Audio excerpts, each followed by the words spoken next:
welcome. This is Pastor D, your prophetic purpose pusher, again with another exciting episode. My goodness, did you tune into the last episode? My goodness, as we would say from our tribe, fire was in the house. And so I want to greet you and welcome you, and hopefully you're enjoying this awesome time. I have some guests in studio. You are going to love this. You are going to be excited about what we have to share. Pull up a chair. Just share, hit that share button, hit that like button, tell a friend, tell your family that the prophetic purpose pusher is in the room, and we are going to discuss topics, and we're going to talk about life issues, and we're going to talk about issues that will hit in the heart of the matter. As I oftentimes said, heart work is hard work. But if you don't do the work, then you'll be brokenhearted. And we don't want that. So this morning, I am excited. I have one of the daughter of our house in studio, and we have Coretta Robinson Demery in house at the mic. And today we are going to continue our topic, and we're going to talk about being saved, being satisfied, being Bishop Senegal says resingled, and it's a new word. It's not in the dictionary. Don't go looking for it. Um, and sanctified, satisfied, made alive. And so I want her to introduce herself to the listening audience, and we're going to jump right into our conversation. Good morning. Good morning. Good morning. Come on, introduce yourself to the people. My name is Coretta Robinson Demery, and I am single, and I'm the mother of 4 adult kids. Woo, she said single. So we're going to talk about how she has 4 kids and is single because she's saved. Okay. Thank you for coming to the table, and this is our safe space. And in safe space, there's no limit. We're not trying to bash. We're not trying to make anyone feel bad. What we're trying to do is for you to tell us your story, because there's glory in your story. Our apostle always say that there's glory in your story. And so we want to hear about your story. We're going to find the glory. We're going to find redemption in your story. We're going to find restoration, restitution, recovery. We're going to find those things in your story. So talk to me. You said that you are singled. That's a new word, singled. And you have 4 adult children. So talk to me about your story. How did you get to having 4 children and single? Talk to me about life prior to today. Well, I was previously married to my husband, which is Bernard Demery, and we had 2 children to that marriage. I had 2 children prior to my marriage. We were married for 22 years, and we've been divorced now for 2.5 years. 22 years, my goodness. So you came in as with a blended family, and 4 children, and 22 years is a long time, and you've been divorced. And so we're taught that when you're divorced, you become single. Yes, ma'am. You went through a divorce, and now you are singled, resingled, as Bishop Senegal would say. So talk to me about the process of being married for 22 years. We have so many listeners, so many different people in our audience, and what we try to do is to empower. We try to give people tools to use to get unstuck, to move forward. So talk to me about the process of being married and getting to the place of being single. Okay. Well, my marriage wasn't all that. We had some great times. I had a great husband. Talk to me about the great times. My husband was the man that took care of his kids. When you see him, you see his kids. So we have this thing in the South where they feed the babies. I've never fed my kids before because I didn't know how to do it. He would make a little pad on the floor. He would keep the kids whenever there were meetings at school that I couldn't attend. He was always there. he was just a great person. He was a great dad to the kids. Whenever they needed something, they would call dad. If there had something happen, they would always say, call my dad. Do not call my mom. Because dad was the most lenient than I was. Okay, so our story started off where here you are, you had two children before, prior to being married. You met your husband. Talk to me about meeting your husband. Talk to me about that place where you met him. Paint a picture. You have two children. Here comes your husband to sweep you off your feet. Give us a picture.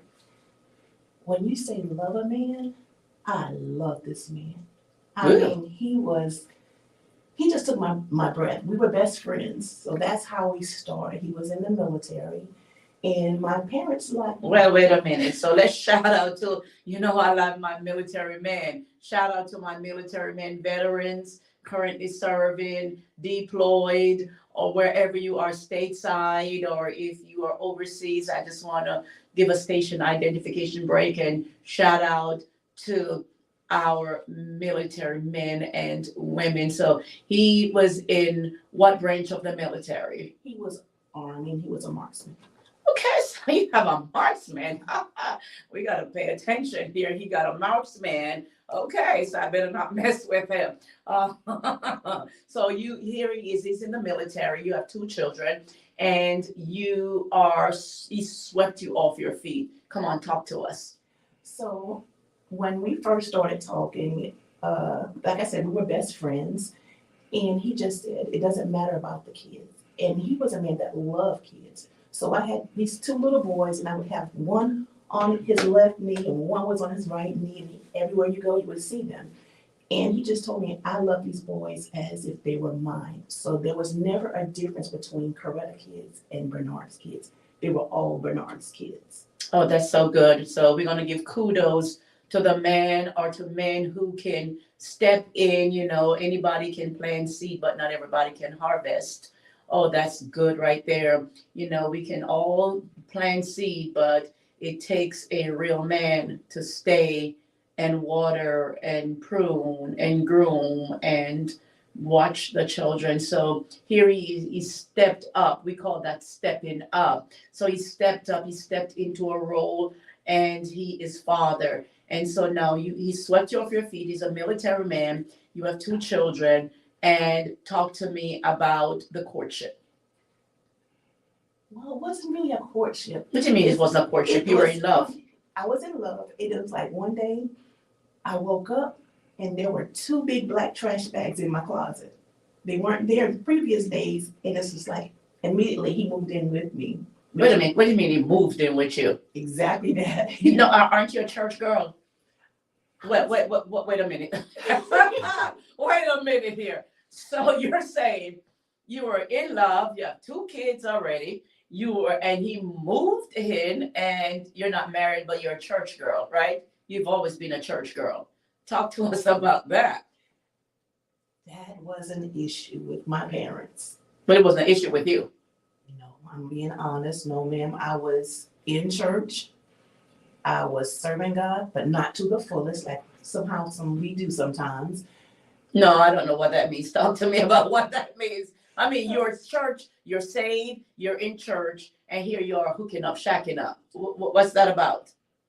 Well, I was in church, but I didn't know God like I know God now. You all heard that.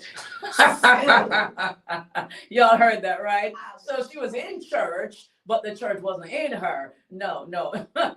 So you're in love, and you are not married, and two big black trash bag.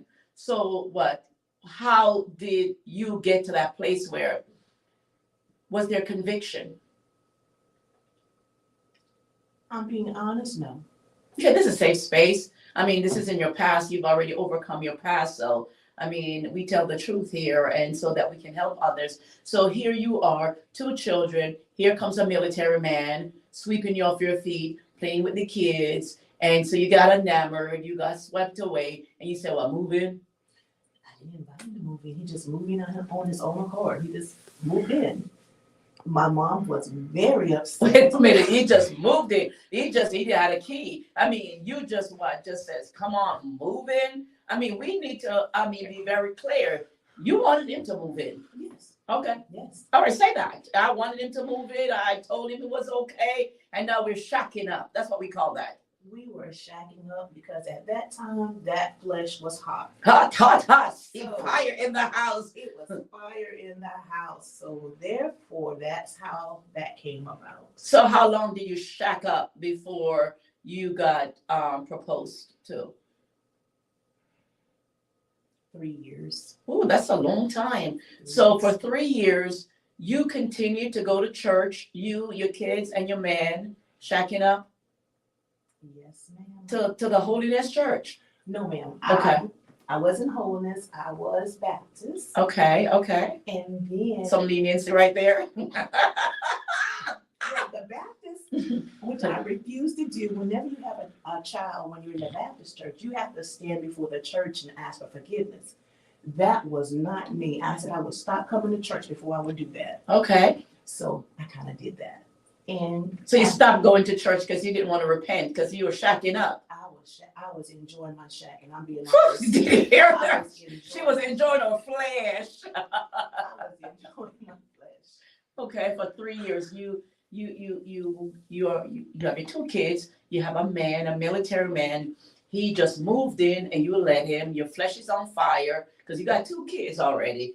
And then now you moved in. You're still going to church. The church have a protocol that in order for their policy is that you would come to the church, ask for forgiveness so that you can be membership in the church and accepted, but you refused to do that, so you backslid. Yes, You backslid when you were sleeping around, but for the church's sake. So you were all the way backsliding. Like, this is not baseball, you slide to the base, but you were backsliding. Okay. All right. So you're playing baseball backwards. Okay. So here you are. So he's moved in. At that point, talk to me about emotionally. How did you feel? You have a man who loves your kids. You're in a backslidden condition. You're not going to church. Talk to me from that. If I would be honest, my mind and everything, my heart was just focused on him and my children. You were in love. I was in love. Okay. I was truly, truly in love. As I stated earlier, when you said a woman love a man, I just love him. I would take anything, just being honest. Yes. I put up with a lot of stuff that I shouldn't have, but I just love this man. Even though you've seen the signs that you should put your foot down, but sometimes when love is there, or when you think that's true love, you overlook it. So we're saying that love is not blind, that love have eyes. Yes, because I turn my eyes to it instead of confronting it.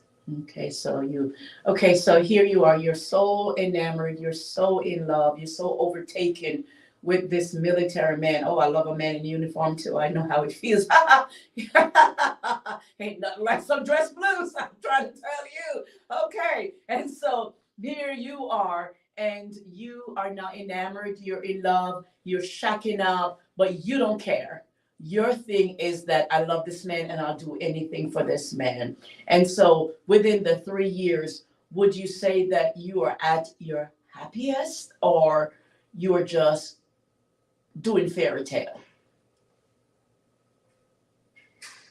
It would have been a fairy tale romance. But just before we get there, this is how much it was. My parents didn't want it when I was getting married. Well, we not even getting to the proposal yet, because we shacking up. Okay. No.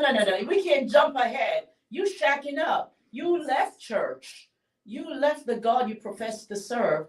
You are now in love. Now you're seeing droppings and signs, but your love has blinded you for this man, right? And he has not committed to you yet. No commitment. Just love the kids and you're in love. And you're like, okay, this is my family. At any time did you say, I want to be married? Did you give him hints? Did you drop hints? Or was it a surprise proposal? all honesty, he had asked me to marry him earlier, but I didn't want to marry him. Why? I mean, you're in love. That doesn't make any sense. Wait a It's minute. an oxymoron. It is an I oxymoron. started seeing things, but when we be honest, when your flesh is hot, Yeah. I didn't want to be with another man. I'd have already had 2 kids from 2 different men, and now I had him. Yes. And I didn't want to be one of those women that ran around in the street. So I was making do. Okay, wait a minute. So you're playing house. So now this man, he moved in. You let him move in with 2 black bags, trash bags, and that's not a sign to run? Not at that time because that flesh was hot. Wait a minute. 2 black trash bags, no furniture, no nothing. And you're so in love. I'm so in love. My God. Talk to me about that kind of love thing. So you're in love. He move his 2 trash bags. He take up residence in the home. And so you said you're in love, but you're starting to see what? Duplicity. You're starting to see character flaws. You're starting to see what when you said no, when he asked you to marry him, because most women are looking for a man to say, will you marry me? And you turned him down, but he was good enough to live with, to sleep with, to do the do with, yet you didn't want to marry him. Why? At that time, I started seeing signs of him drinking. Okay. And I was green. I knew the signs of drinking, but I didn't know the signs of drugs at the time. Okay, so he's drinking and you're in love. I mean, everything about him just turned you upside down, but you don't want to marry him. Yeah, no, I decided I didn't want to marry him at the time. Okay, so you are traveling down a road and you are going to South Carolina, and there are signposts, and you decided you don't need the signpost because you're in love. Oftentimes, we get signs for directional, but we don't want those signs because we know where we're going. So you see the signs, he's drinking casually, a lot, or what? What alerted you to say, wait a minute, this is more than casual drinking? He would travel when he worked, and the bills was due that particular time. And I come from a family that had money, but it was my responsibility to pay the bills. So I wrote these checks to pay the bills, and all my checks bounced. Wait a minute. All my checks Oh, bounced. wait a minute. This is safe space for you. So here you are, was doing good with your 2 kids, and you were doing good. You had 2 kids. You had your family support, so you weren't desperate, but your flesh was hot. See, these are the things that happen when we have misplaced emotion and misplaced loyalty and we're blinded by what we call love. So now you were paying your bills before. He moved in with his 2 trash bags. So prior to him coming in, you were paying your own bills. Yes, I had. So you moved in, you were hoping that he would move in and be a bill payer? That was his job because he was the man. And a sleeping partner? So you were looking for a sleeping partner and a bill payer? That's part of the plan. Okay, part of the plan. So the plan boomerang and backfired, because here you are, relinquished your right to pay your bills. You were doing fine. And there was no alert that he only have 2 black trash bags. Well, that's all that he brought over. Okay, that's what he brought over. He brought over. Okay, so he brought over his 2 trash bags, didn't ask permission. You gave him full reign, and now you're paying the bills and you have bounce checks. Yes. Okay, talk to us. I had an anger problem also. Okay, so you did what? So you paid so now you stopped working because the man is in the house. Okay, so your money, you were paying the bills. I mean, ladies, I want you to hear this. Coretta was paying her bills. She was fine with her 2 kids. Here our flesh was not dealt with. And, like all, our flesh, that's why it says don't awaken passion before it's time. And so he moved in and now you expect him to pay the bills. Was this a conversation or this was just an expectation in your mind? See, that's where he moved me. Because when he moved in, he started paying the bills. I didn't ask him to pay the bills or anything. Ah, I knew there was something He behind that. started paying the bills, so I thought I was high on the hog at the time. So High on the hog. She I was didn't- froggy. Jump, jump. Okay. yes. So how long did he pay the bills before there was that rubber ducky bounce check? That's what we call it, rubber ducky. It was a long time because he suppressed it. He hid it from me. I knew that he would drink a beer every once in a while, but I didn't know about the liquor at the time. Okay, so you stayed with him, shacked up with him for 3 years. Within the 3 years, when did this first bounce check happen? Because there are signs along the path that we overlook. It was about that third year. Third year. So for the first 3 years, you would say you had a life of bliss. Yes, it was wonderful. Okay, so you had a wonderful life, a life of bliss. You found your man. You don't want to marry him. He asked you to marry him. No, I mean, that's a sign that you said no. I said no because that's when I noticed the drinking because I've never been around anyone that drank before because my grandfather didn't allow drinking or anything in our household. And at the time, my grandfather was deceased, so that's how I got more into my ex-husband than I should have because I didn't have that male figure at the time. Oh, stop it. So you had 2 kids already, Oh, yes. and granddaddy was alive when you had the 2 kids. You were just dropping it like it's hot, just rolling it out there. But I wasn't shacking. Okay, you wasn't shacking. You was just going, doing it, come back, 2 kids, and then boom, booyah. All right. And then, so now you're living with him for 3 years, and then he proposed. Talk to me about the proposal. So he said, "What if I would ask you to marry me again?" And this time I'm like, I might as well go ahead and marry him now because I'm pregnant with BJ now. Oh, okay. See, there's more to the story. Okay, wait a minute. So here you go. You didn't learn your lesson 1 time. You didn't learn your lesson 2 times. You didn't learn your lesson. So the 3rd time, by reason of default, you came up pregnant. And so you're pregnant and you decided by default, like, since I'm pregnant, might as well I get married. Yes. Ooh, fire in the house. Talk to me. We got married. So you said yes I said yes. by default By default. because you're pregnant. Because I'm pregnant. Okay, so now bring your parents in the story because now you came up pregnant again. Again. You didn't learn your lesson. I did not learn my lesson. Your flesh was on fire. My flesh was on fire. My goodness. And he was a firefighter. He was the fighter. Oh my God. Okay, so the firefighter with his helmet asked you to marry him. And you said yes, because now you pregnant. Yes. So my mother and I had a sister relationship. We wasn't mother and daughter. So I told her that Bernard had asked me to marry him. She said, absolutely not. And I told my grandmother. She said, absolutely not.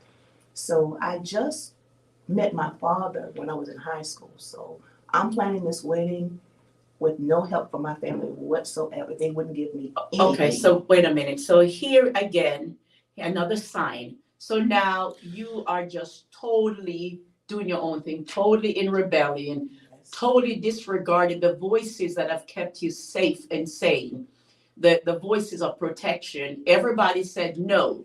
But again, you're going by your circumstances. Did they know you were pregnant, or did they just think you are in love or just defiant? My grandmama said I was just crazy. Okay, Matter of fact, she said, "You just fool." okay. And my mom was like, "I already know that you're pregnant, so you don't have to marry this man." And I was like, "But I love him, but I'm not sure." And then she was like, "Why are you getting married?" And I said, "Because I don't want my children to be without a father. I already got 2 kids. And I don't want to be without my kids without a father." So that's why I said yes. You said yes, even though you see the signs of drinking, the bounce check. You see the signs your family have said no that have protected and provided for you. This is your third go around, but you bypass all the signposts because in your head you have a Cinderella. We call that the Cinderella fairy tale. And I oftentimes says that magic only happened with the witches or at Disney. So here you are, and so you overruled everybody, and you're planning a wedding. Yes. So we came to the day of the wedding. It poured down rain. And I'm sitting in the house with my gown on, and I'm saying, where is this limo driver? I'm an hour late. So I called the limo driver. I said, where are you, Mr. Champel? He said, your daddy told me not to come pick you up. All the people are in the church waiting for me. He's at the altar. I'm at the house. I just started to cry. And my mother just looked at me. She knew all along that my dad told them not to come bring me to the church because they didn't want me to get married. So I told Mr. Champel, you get in that limo and you come get me because I'm going to marry him. I got to the altar and Bernard Dimon was drunk. What? He was, Wait, what? he was so drunk to when we went to light the unity candles, he stepped on my train. And I'll never forget, I said, get off my dress. In front of everybody. This is his face, and I just said, you can't make me stop. I am so serious. I am so serious. You can't make me stop. Wait a minute. I mean, you. Wait a minute. This. Wait a minute. This is better than a soap opera here. I'm telling you, in Safe Space, you get it real live and uncut. And so your family, even your dad and your granddad says, don't marry him on the day it's raining. Talk about signs, sound significance. And you bypass all that. Your man waiting for you drunk at the altar, stepping on your train. Your anger showed up. So one is drunk, one is angry, and the preacher marry you. Talk to me about that. We didn't have no honeymoon that night. Okay, wait a minute. You're not. So the preacher went ahead. Yes. The pastor went ahead and he married us. With him drunk. With him. And you being your sane, safe self, backslidden self, who the gods of this world have blinded the minds of those. Anyways, this is not my story. This is your story. Thank you for telling your story. And I'm glad that you're sharing your story. You're sharing your story. So you now are, my goodness, we're coming up on a break so soon. My God, I hope you're hearing this story, because at this place where we are at, we have Coretta at the altar, late for her wedding. Her granddaddy said, tell the limo driver, don't pick her up because we don't want her to marry this man. It's raining. People are waiting in the church. He's drunk at the altar. And she comes in to the church. He's drunk, stepped on her train, lighting the unity candle. The pastor went ahead with the marriage, and we're going to have to pull up here, and we're going to have to take a break because you're going to have to tune in next week to hear the continuation of this amazing story. My God, this is Safe Space, and I hope that as you're listening to this story, we're laughing, we're having fun. This is 22 years ago, but Coretta has been vulnerable and we're getting some humor out of it. But I hope that you're hearing how when you allow your flesh to lead you, when you allow yourself to avoid all the signposts and the voices of reason, what can happen. This is your prophetic purpose pusher, Pastor Denise, saying stay tuned for episode 2.